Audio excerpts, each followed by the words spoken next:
afternoon, dear viewers, and welcome to our live coverage of the rapidly evolving Middle East situation, where local and regional developments continue to reshape economic conditions, aviation operations, and diplomatic engagement. As efforts intensify to stabilize the aftermath of the conflict, attention remains firmly on the Strait of Hormuz and its broader implications for trade flows and regional security. Governments and international partners are balancing cautious reopening strategies with ongoing negotiations aimed at sustaining a fragile ceasefire while industries adjust to persistent uncertainty. The coming weeks are critical in determining whether coordinated diplomatic and operational measures can support a gradual and lasting return to stability. Now, our first item in our live coverage has the General Staff of the Kuwaiti Army announcing that the country's air defenses were actively countering hostile missiles and drone attacks. In an official statement, the General Staff clarified that any explosions heard are the result of defensive systems intercepting enemy threats. Authorities urged citizens and residents to follow all security and safety instructions issued by the relevant agencies. The announcement comes amid rising regional tensions, highlighting the vigilance of Kuwait's military forces in protecting national airspace. Relatedly, the Ministry of Foreign Affairs expressed Kuwait's strong condemnation and denunciation of the ongoing Iranian attacks that have targeted its territory with missiles and drones as a dangerous escalation and a flagrant violation of Kuwait's sovereignty, security, and territorial integrity, as well as a direct threat to the lives of civilians and vital installations. The ministry affirms that this escalation comes at a time when intensive efforts are being made by a number of nations to de-escalate tensions and prevent the region from further deterioration, which only compounds the gravity of these attacks and undermines diplomatic endeavors aimed at preserving regional security and stability. Kuwait demands the immediate and unconditional cessation of these ongoing attacks and holds Iran fully responsible for them, as they constitute a blatant act of aggression against Kuwait's sovereignty and a serious breach of international law, the United Nations Charter, and UN Security Council Resolution 2817 of 2026. The ministry emphasizes that Kuwait reserves its full right to take all necessary measures to safeguard its security and defend its territory and vital installations against any aggression or threat, in accordance with its inherent right of self-defense under Article 51 of the United Nations Charter and the rules of international law. Within the same context, the United Arab Emirates strongly condemned the Iranian attacks that targeted the state of Kuwait with missiles and drones.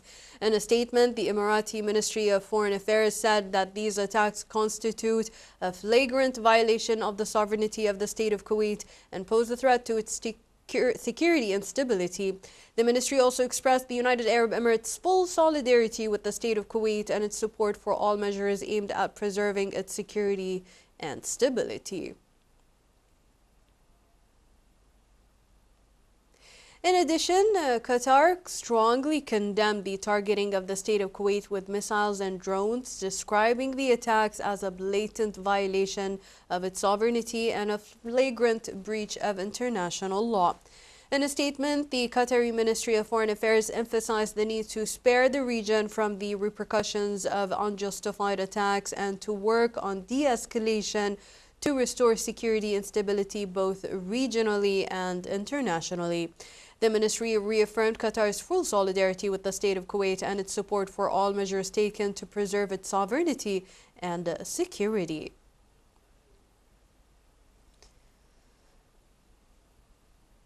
European Union Foreign Policy Chief Kaja Kallas warned that a continued conflict between the United States and Iran serves no one's interests, emphasizing the importance of protecting navigation through the Strait of Hormuz. Speaking before an EU foreign ministers meeting in Cyprus, Kallas described the situation as dangerously balanced between war and peace.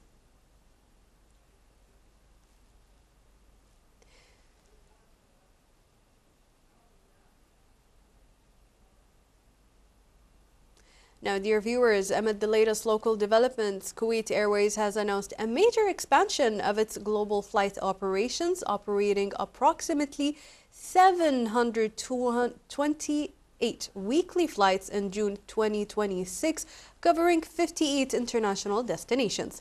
Here are the details on the airways step that aims to meet peak seasonal travel demand while navigating regional airspace constraints.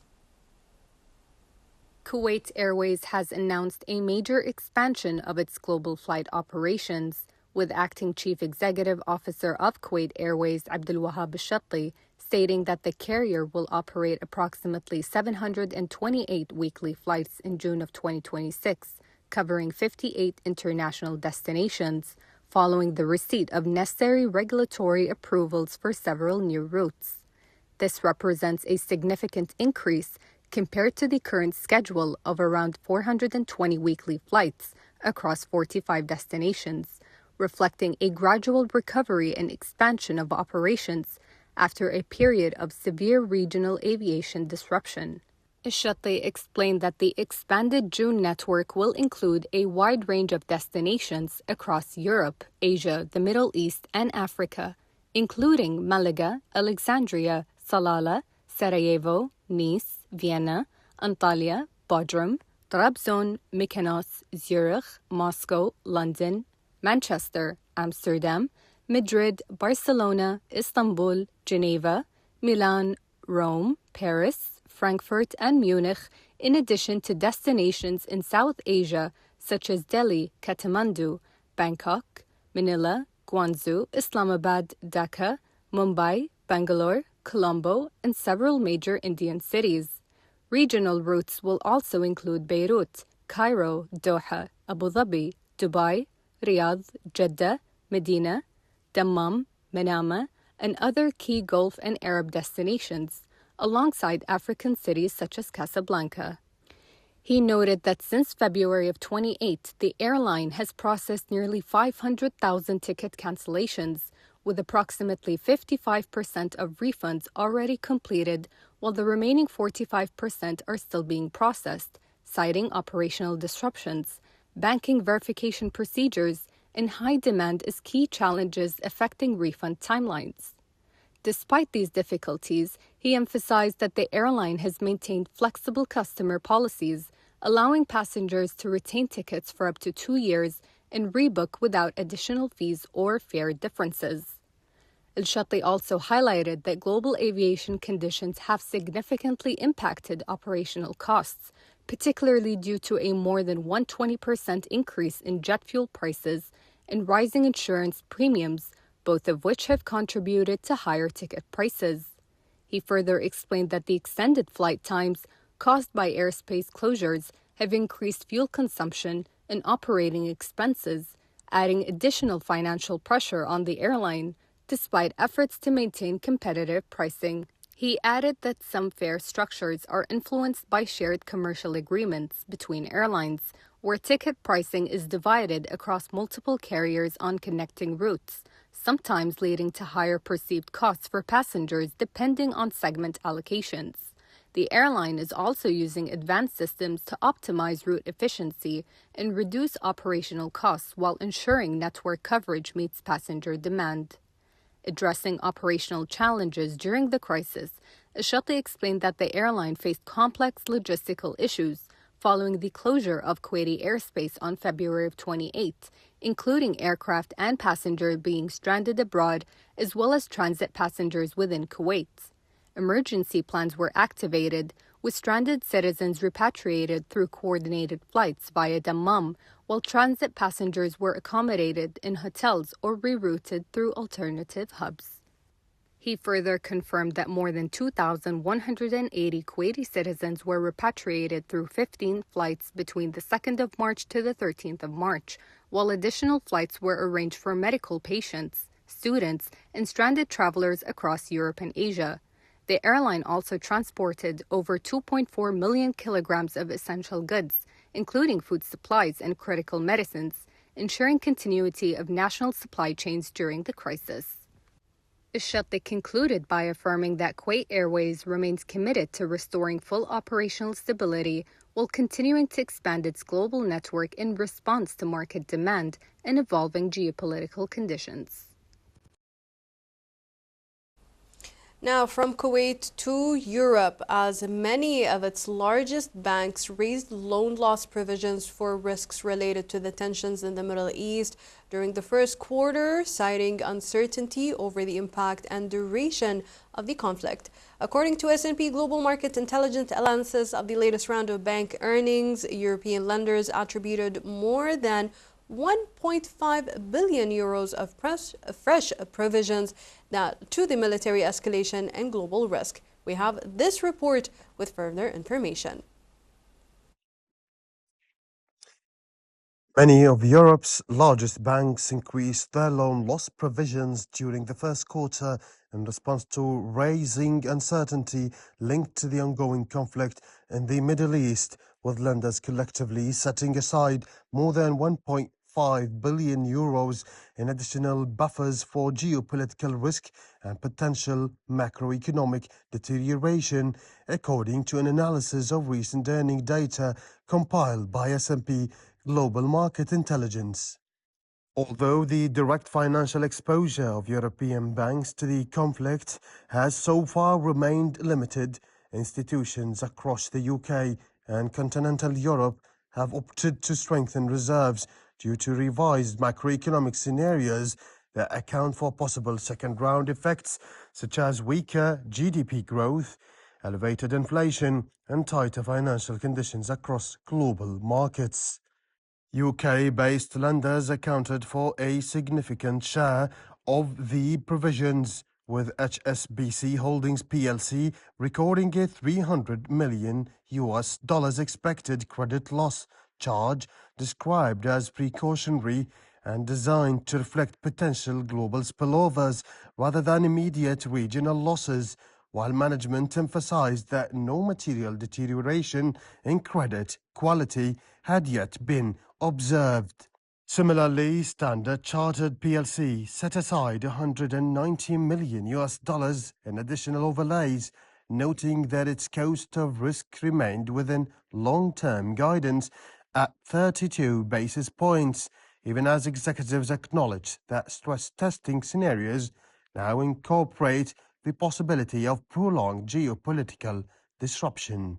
In parallel, NatWest Group plc reported €140 million provision driven primarily by revised macroeconomic assumptions rather than credit impairment, while management indicated that customer activity and loan performance remained broadly stable despite heightened uncertainty, with revenue expectations for 2026 potentially reaching the upper end of the €17.2 billion to €17.6 billion guidance range due to sustained higher interest rates.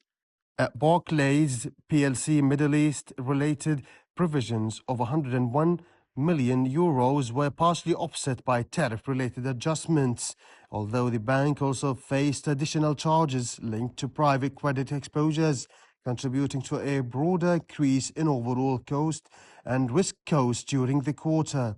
Other European lenders also adopted a cautious stance, with Spain's Banco Bilbao Vizcaya Argentaria SA setting aside €98 million for potential indirect impacts, particularly through slower economic activity in Turkey and parts of Europe, while acknowledging the effects in Latin America remain neutral and mildly positive. Meanwhile, Belgium's KBC Group NV and Netherlands AB and AMRO Bank NV both maintain net interest income and guidance despite adding €75 million and €67 million in provisions, respectively, reflecting continued uncertainty over the duration of the conflict and its impact on inflation and interest rate trajectories. However, not all institutions have adjusted expectations downward, as ING Group N.V. raised its net interest income forecast for 2026 to as much as 16.7 billion euros, citing resilience in credit quality and stronger than expected income generation supported by higher for longer interest rates and deposit repricing effects. Overall, the European banks, while they continue to report stable underlying performance, the accumulation of over 1.5 billion euros in precautionary provisions underscores a sector-wide recognition that prolonged geopolitical instability could significantly reshape economic conditions, even if immediate impacts remain limited.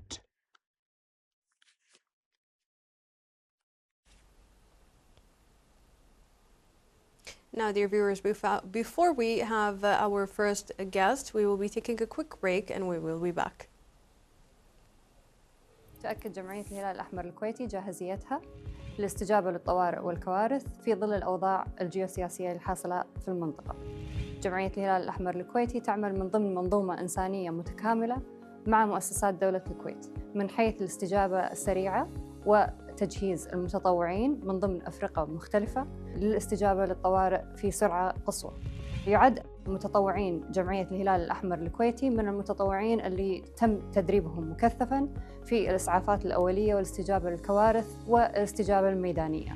تؤكد جمعية الهلال الأحمر الكويتي جاهزيتها الميدانية ورفع جاهزيتها من حيث الاستجابة للطوارئ في حالات اللي يتم ندائها.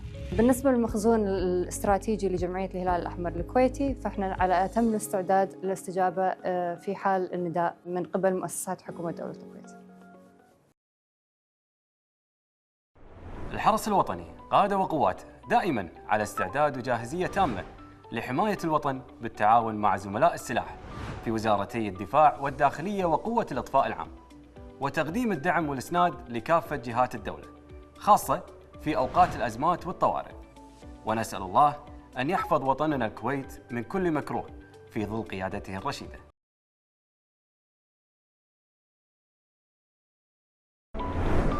منظومة الاتصالات بالكويت شغالة بكفاءة عالية ولله الحمد، والهيئة العامة للاتصالات وتقنية المعلومات مستعدة لأي طارئ لا قدر الله.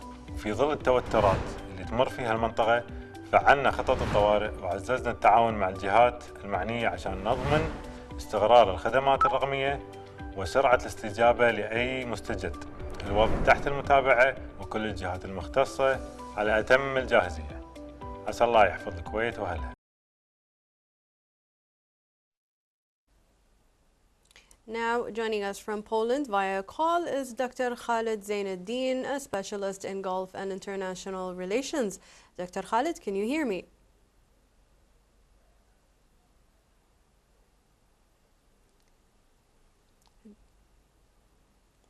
Well, dear viewers, moving on.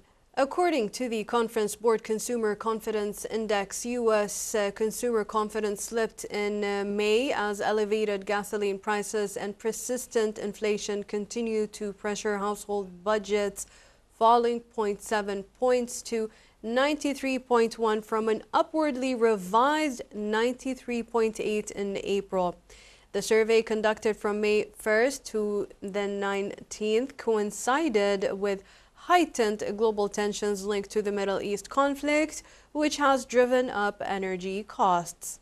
Conference Board economists noted inflationary pressures from the war weighed on sentiment. Rising fuel and food prices, with gasoline averaging about $4.50 per gallon, continue to erode purchasing power across the U.S. economy.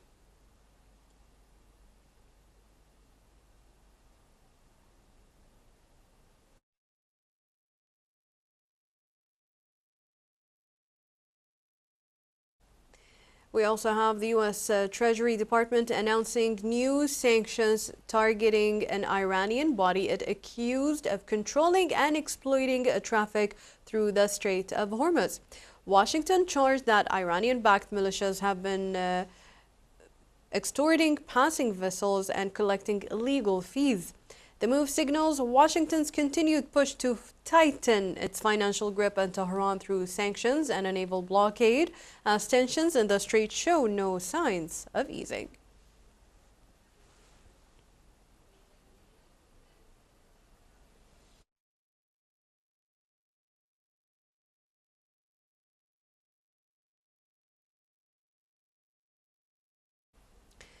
The UN World Food Programme has warned that record numbers of people are at a risk of hunger due to the military escalation in the Middle East and other global disasters.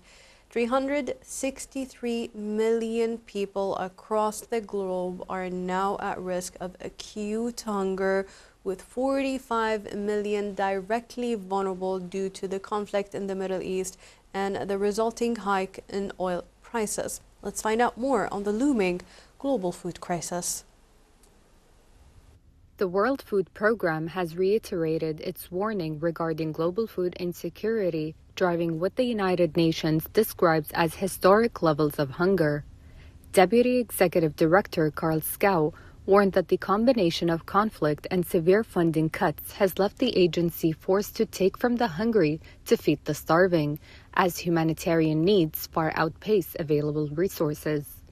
The World Food Programme estimates that 363 million people worldwide are now facing acute hunger, including 45 million directly affected by the conflict in the Middle East and the resulting surge in energy prices.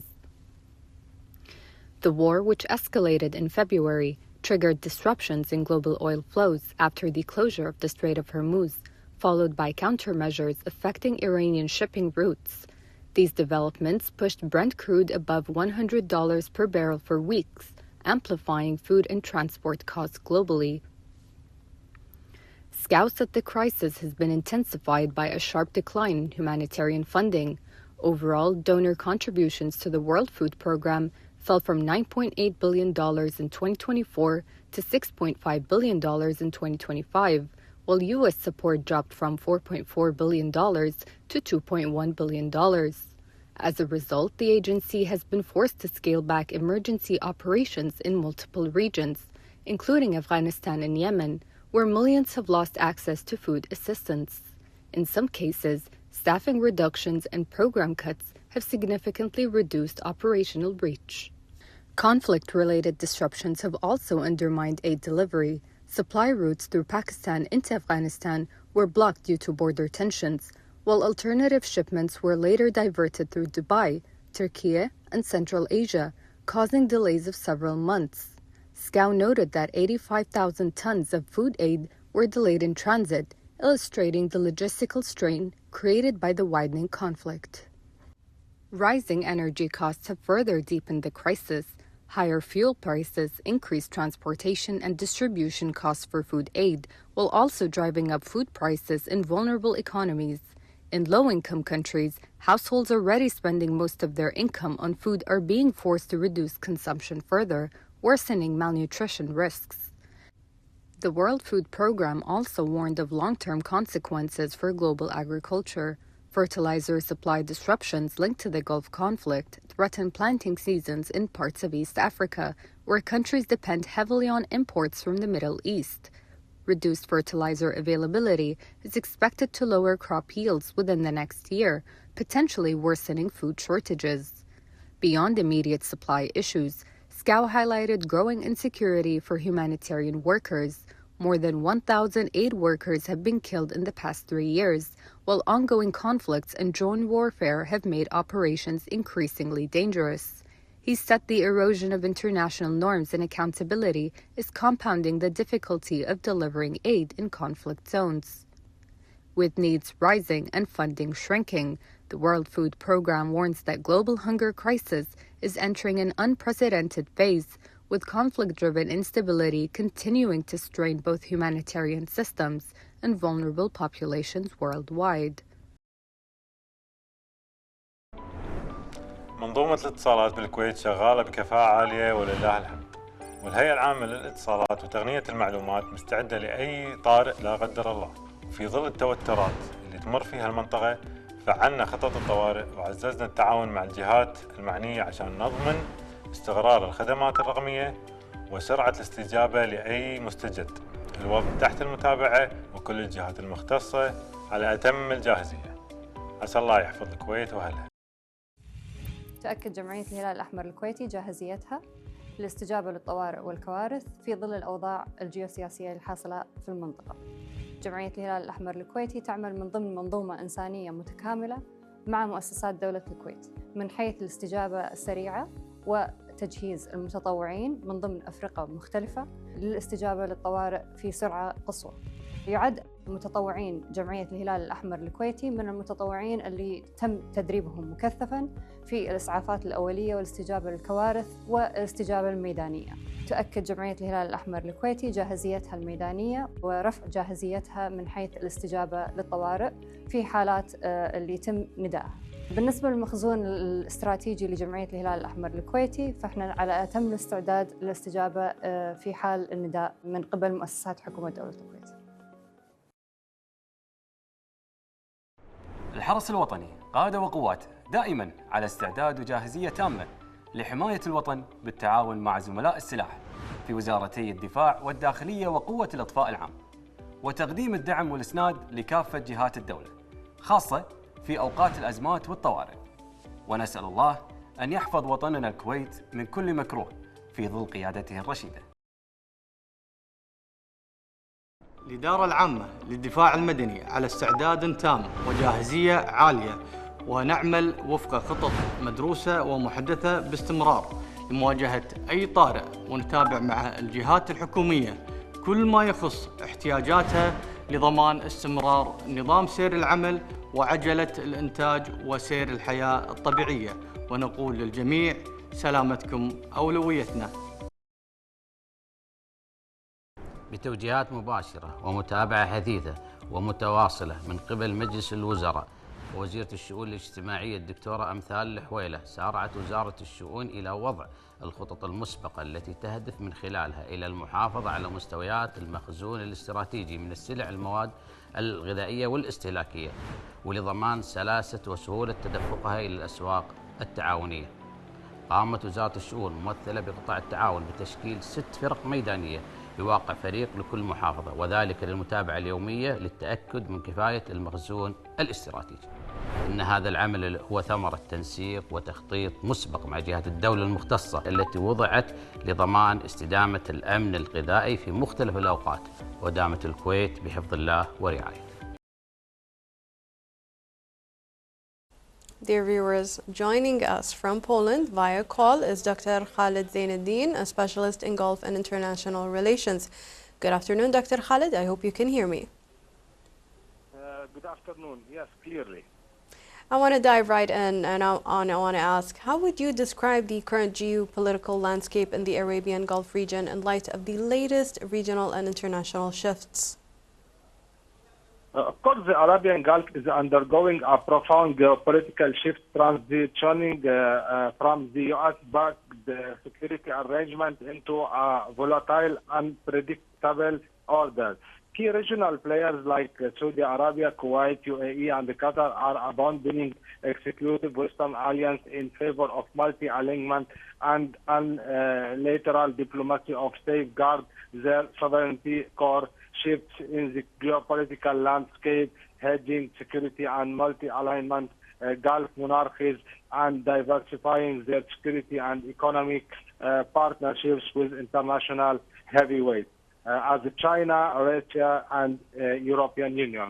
This strategy stems from a realization that Western security guarantees and military bases cannot completely neutralize regional threats. The post-Arab Spring and era and regional reconfiguration, sectarian divides have largely been replaced by pragmatic statecraft driven by the recent conflict, such as the regional spillover from the Gaza crisis and strikes on Iran. Countries are prioritizing sovereignty, state authority, and de-escalation over ideological proxy rivals. Iran's diminished influence following recent strikes on Iran and the collapse of key Arab allies.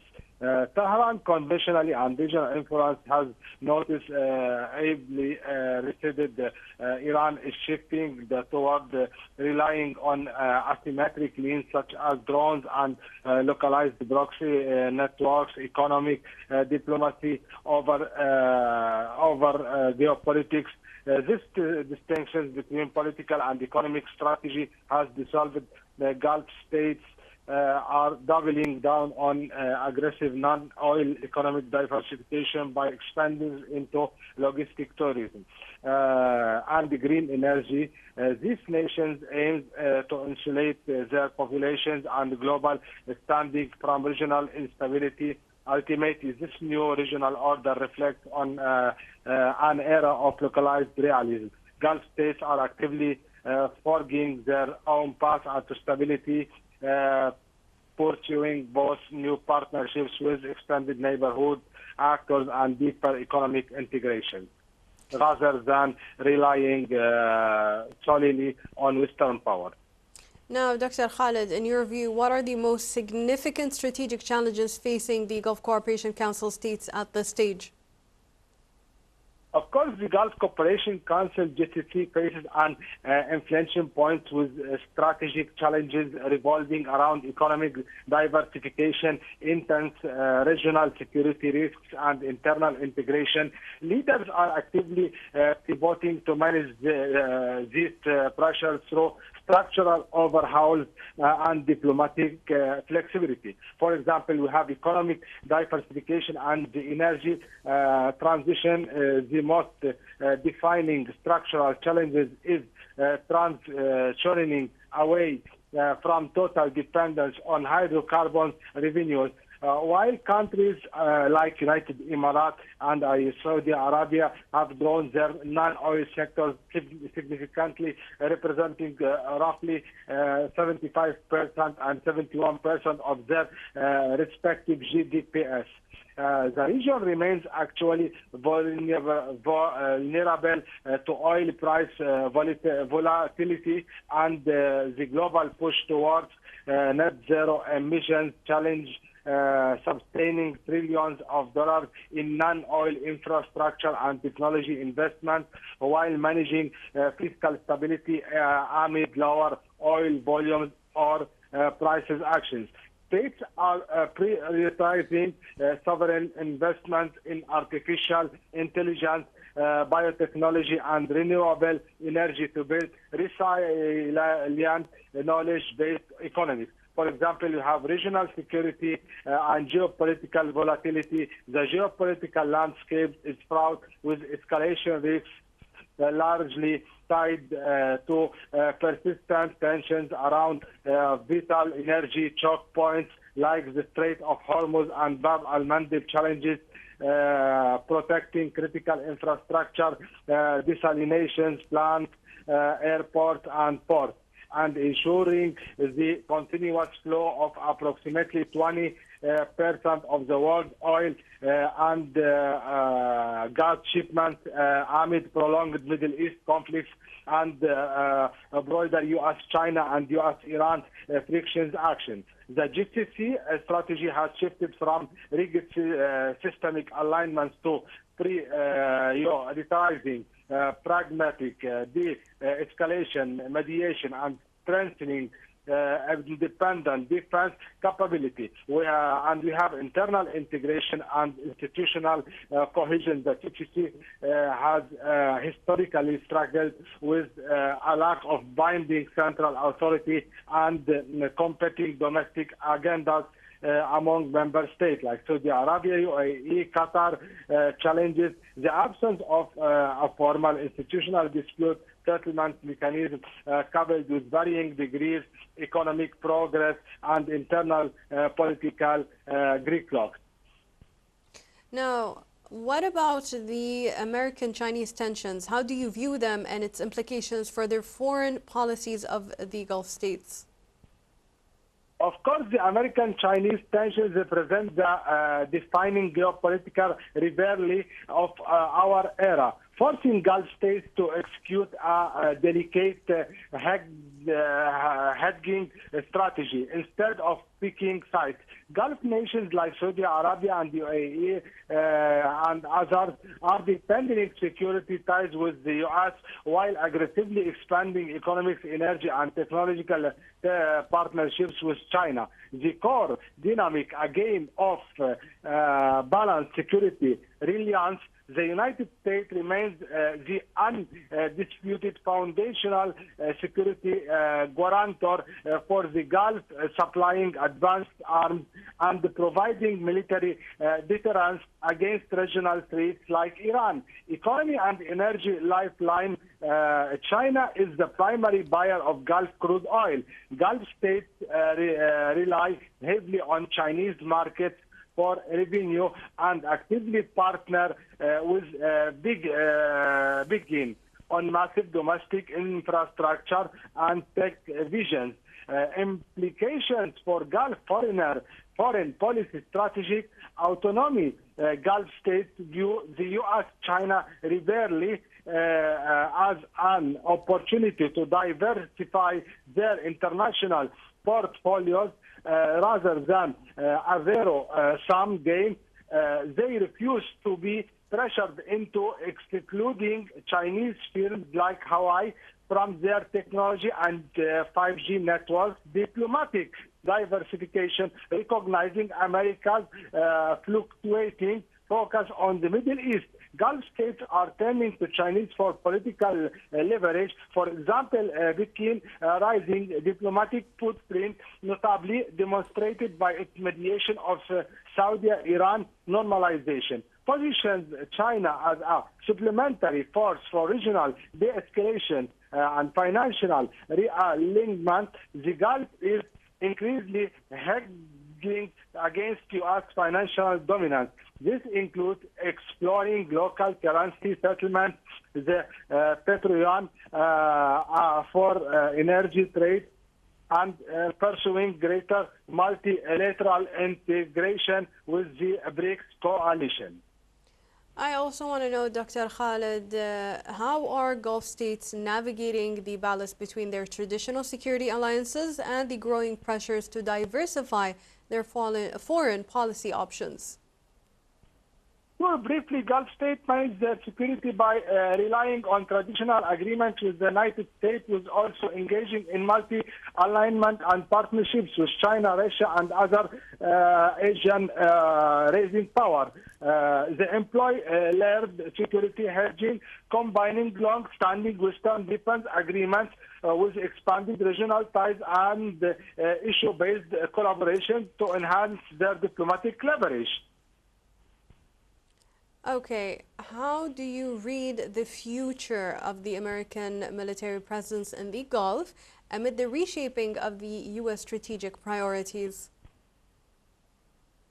Of course, the future of the American military presence in the Gulf transitioning from a policy of regional dominance and open-ended security guarantees to a model of conditional.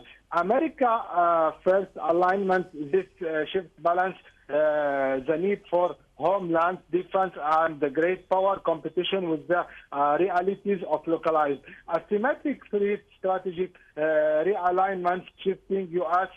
priorities, most notably the emphasis on containing major power rivals in the Indo-Pacific decades. Reduction in legacy strategic is prioritizing a linear, highly mobile forces posture focused on two core pillars: cyber and technological deterrence, expanding investment in early warning mechanisms, cyber space capabilities and missile defense, maritime security, retaining a strong naval deterrent in a Strait of Hormuz and surrounding waters to ensure the unimpeded flow of energy and global trade. The shift to conditional alignment, recent regional conflicts have forced Gulf Cooperation Council (GCC) states to question the reliability of the traditional American security umbrella. Gulf leaders are increasingly recalibrating their own defense strategy. Dr. Khalid, what is the future of the Gulf Economic Integration Framework and where do the real obstacles to integration lie?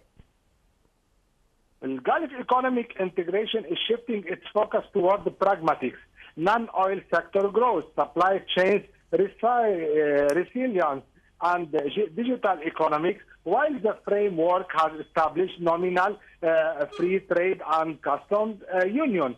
Real integration remains hampered by a lack of shared political will, protective national agency laws, and competing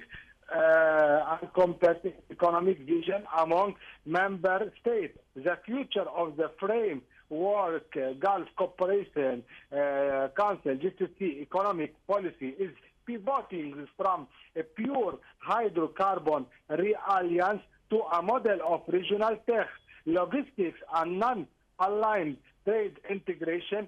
Key future developments include tech and all infrastructure, massive coordinated investments in artificial intelligence and digital infrastructure are being leveraged to unify regional economic output, broaden trade agreements. The region is expanding global market access with strategic partners, such as the major trade deal finalized with the UK to boost non-hydrocarbon exports. Financial harmonization efforts are accelerating to develop shared financial infrastructure, expand cross-border payment systems, and deepen bond and sukuk markets to foster resilience against external shock. Real obstacles to integration, despite official rhetoric, full-fledged economic integration remains a distant goal due to profound structural and political impediments. Before I ask about the Gulf 10 years from now, I want to inquire on the role that the Gulf youth can play in shaping the region's foreign policy direction in the future. Sure. Of course, the political and the policy of leaders of GCC, as we mentioned before, is going to develop their union body with the authority to penalize non-compliance with regional agreements. For example, with the European Union, if individual ministries decide to bypass shared frameworks such as the uniform implementation of value-added taxes or unified customs rules, there are no formal enforcement mechanisms or penalties to track ongoing policy update and integration metrics across the region. If we will look and we will visit the Gulf now and we will analyze the Gulf politics and the Gulf economical situation 10 years ago or 15 years ago and today, it's a big difference. We can feel it. Now, with regional tensions still high, what does a realistic roadmap toward lasting Gulf stability actually look like?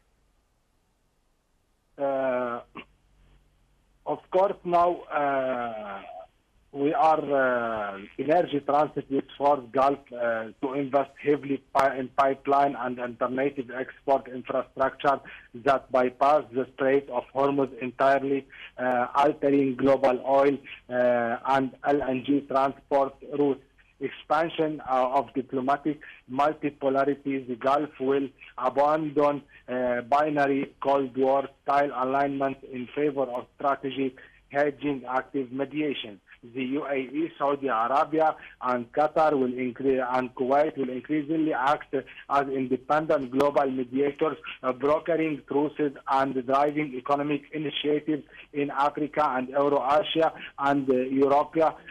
Multilateral institutions, memberships in bloc like BRICS will be leveraged to push for a multipolar global order, ensuring Gulf states sit at the center of future geopolitical and climate negotiations. Dr. Khalid Zainuddin, before we let you go, I want to ask, are there any final remarks that you would like to add that are vital for our viewers to know? Of course,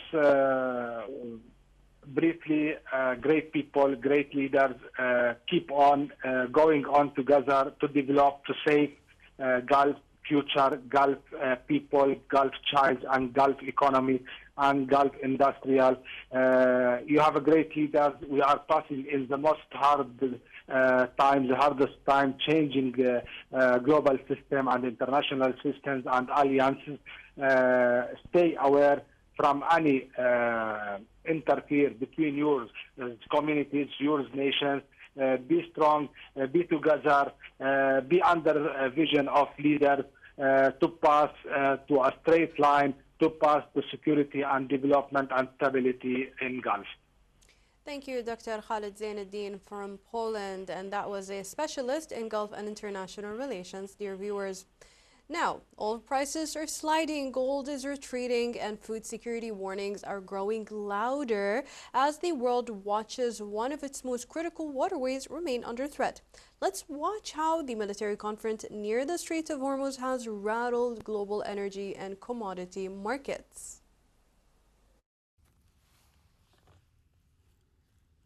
Global oil and gold prices fell as markets watched closely for any development in diplomatic talks between the United States and Iran following renewed hostilities near the Strait of Hormuz.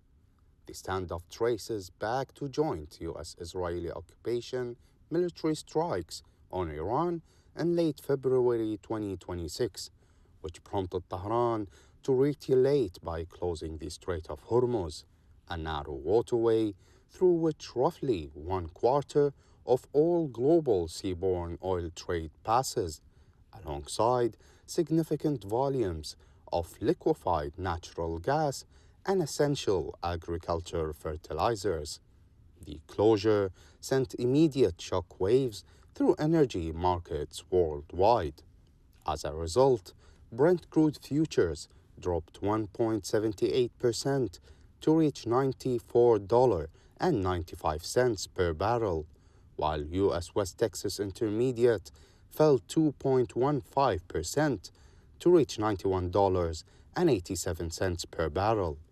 Although the closure initially stoked fears of a severe supply shortage, the ongoing diplomatic negotiations between Washington and Tehran have tempered some of that alarm, putting downward pressure on the prices. Investors remain deeply cautious, still weighing the conflict's broader impact on energy supplies and the direction of U.S. monetary policy. In precious metal market, gold retreated 0.51% to reach $4,484.42 per ounce in spot trading, while August gold futures slipped 0.43% to reach $4,515.70 per ounce. Despite gold's traditional role as a safe haven in times of conflict, its decline suggests that some investors are beginning to price in the possibility of diplomatic resolution, temporarily reducing demand for the protective asset. Adding further pressure to the already volatile situation, the U.S. Treasury Department imposed new sanctions on what it described as Iran's Strait of Hormuz Management Authority, accusing Iranian-backed militias of extorting vessels transiting the waterway and imposing illegal fees on passing ships. Washington reaffirmed its policy of financial strangulation on Tehran through sanctions and a naval blockade, as tensions in the strait continue to escalate with no clear end in sight. Beyond the energy markets, the United Nations Food and Agriculture Organization warned that continued shipping disruptions through the Strait of Hormuz now pose a direct threat to global food security. Agriculture production worldwide depends on fertilizers and energy transported through this critical corridor, and rising energy costs have already pushed up farming expenses across all 6 continents.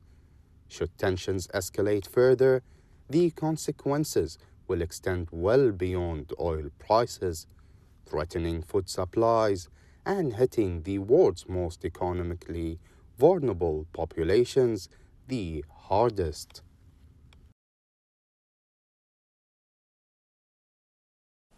Our next insight comes from Dalia Al-Koumi, a KTV correspondent from Washington, as she joins us via Zoom. Ms. Dalia, it's a pleasure to have you with us once again. Thank you. Good morning to you and to your esteemed viewers. Good morning. Now, Dalia, US VP Vance says he's optimistic Iran will agree not to develop nuclear weapons, but calls the verification mechanism the hardest question. Where does that stand right now? It's true that Vice President J.D. Vance is signaling that the core political understanding may be close, but the unresolved issue is verification and enforcement. Washington still wants intrusive monitoring of uranium enrichment, missile-linked facilities, and any covert nuclear activity. Tehran appears willing to accept some inspections, but not a framework. It regards the framework as open-ended foreign control over its strategic program. That's why Vance described verification as the hardest question. This is now less about principle and more about deeply inspectors can penetrate Tehran's security infrastructure. The talks remain stuck between Iran demanding sovereignty and the U.S. demanding irreversible guarantees. Now, intense diplomatic movement between Doha and Islamabad is underway to shore up Pakistan's mediation. What is driving this push? We can say the Doha-Islamabad diplomatic push is being driven by urgency on 3 fronts: preventing another military escalation in the Gulf, stabilizing oil markets, reopening the Strait of Hormuz, and giving both Washington and Tehran a politically acceptable mediation channel. Qatar offers operational diplomacy and ties with Washington. On the other hand, we can say that Pakistan gives Tehran a regional intermediary that Iran views as less confrontational than Western mediators. Among the many issues that Tehran and the U.S. are working towards, there are reports from behind closed doors that point to disputes over Iran's frozen funds as a major obstacle. How far apart are Washington and Tehran on this issue? The frozen funds, the dispute over the frozen funds remains one of the biggest hidden obstacles. Tehran demands phased access to billions in frozen assets and broader sanctions relief as proof that Washington is serious. The U.S., however, on the other hand, appears unwilling to release substantial funds before verifiable nuclear and maritime commitments are implemented. President Donald Trump, he already announced publicly that Washington is not discussing sanctions relief yet, which strongly suggests the gap remains wide. Iran wants front-loaded economic relief, while Washington, on the other hand, wants front-loaded compliance, if we may say. Now, both sides appear to have found common ground on reopening the Strait of Hormuz while pushing the nuclear file to later rounds. Is Washington prioritizing opening the strait, or simultaneously both topics are on the agenda? Right now, Washington appears to be prioritizing the Strait of Hormuz because it's the fastest route to immediate regional stabilization and lower energy market risk. But also, the United States is trying to prevent nuclear files from disappearing entirely. The current framework emerging from reports may suggest a sequencing strategy: stabilize maritime security now, extend the escalation, and then move into harder nuclear rounds a little bit later.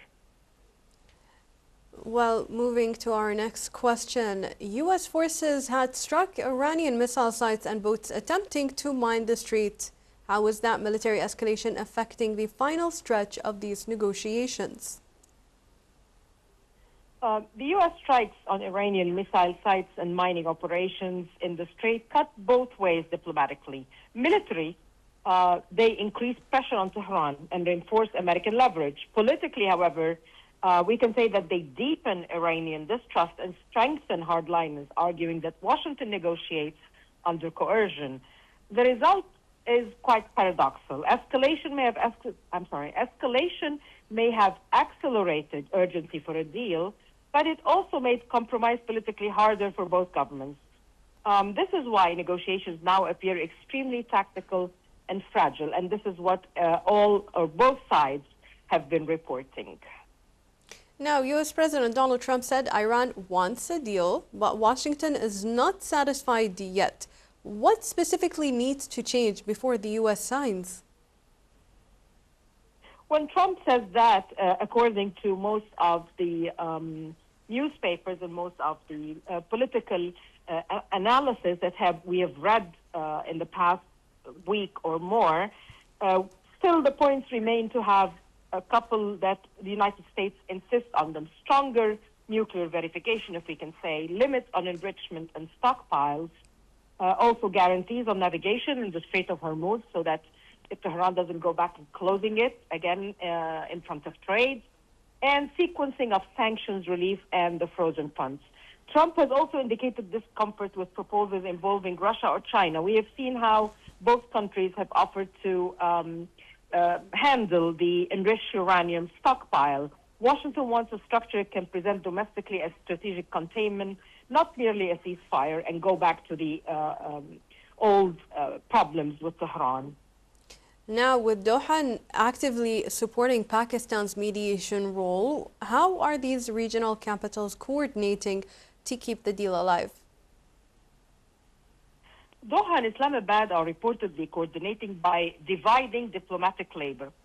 For example, Qatar handles direct engagement with U.S. officials and Gulf coordination. On the other hand, Pakistan maintains channels with Tehran. We know how close the two allies are. Also, it helps frame compromises in a way Iran can politically absorb. The regional effort is essentially aimed at preventing negotiations from collapsing, and this is what the whole world is scared of, especially under domestic pressure inside both Iran and the United States. Now, diplomats describe progress as slow. What is the single biggest obstacle preventing both sides from closing this deal right now? Well, we may say that despite all the obstacles that keep going back and forth, and that they are not, it's not yet satisfied, both sides, we can say. But the single biggest obstacle is still trust. That's what I might put it down to. Trust over sequencing. Iran fears giving up leverage first and then receiving little economic relief. The U.S. fears granting the relief and then losing leverage over the nuclear file. Nearly every unresolved issue, like the verification of frozen funds, sanctions, Hormuz security, uranium stockpiles, most of the issues that are unresolved ultimately come back to that sequencing dispute. There is a huge lack of trust to follow up from both parties on the promises and on whatever is going to be signed upon. Now, our last question for you, Dalia. With the nuclear file deliberately deferred to later rounds, are we looking at a real settlement or simply a pause before the next confrontation? Well, at this moment, it looks more like a structured pause than a comprehensive settlement. The maritime and ceasefire components may hold temporarily because both sides need this stability. But the truly existential issues, mainly enrichment capacity, long-term inspections, the missile deterrence and sanctions, have effectively been postponed to later rounds. I do think, like I previously mentioned, that the current diplomacy could reduce immediate conflict risk without actually resolving the deeper U.S.-Iran confrontation. And I think what all the sides are trying to do now is prevent both sides from going back to war and concentrating on whatever could be achieved right now to reach trust between the two parties until later discuss the more disputable issues. Dalia Al-Koumi, our KTV correspondent from Washington, we thank you for your valuable insights once again. As we conclude this live coverage, dear viewers, the situation remains fluid, with developments across the Middle East continuing to influence regional stability, economic resilience, and international coordination efforts. While cautious progress is being made through diplomatic channels and gradual operational adjustments, the path toward lasting normality remains uncertain and dependent on sustained cooperation and de-escalation. The coming period will be decisive in shaping both immediate recovery and long-term stability across the region. We pray to Allah for the continued safety and security of our beloved Kuwait and the entire GCC region. Goodbye.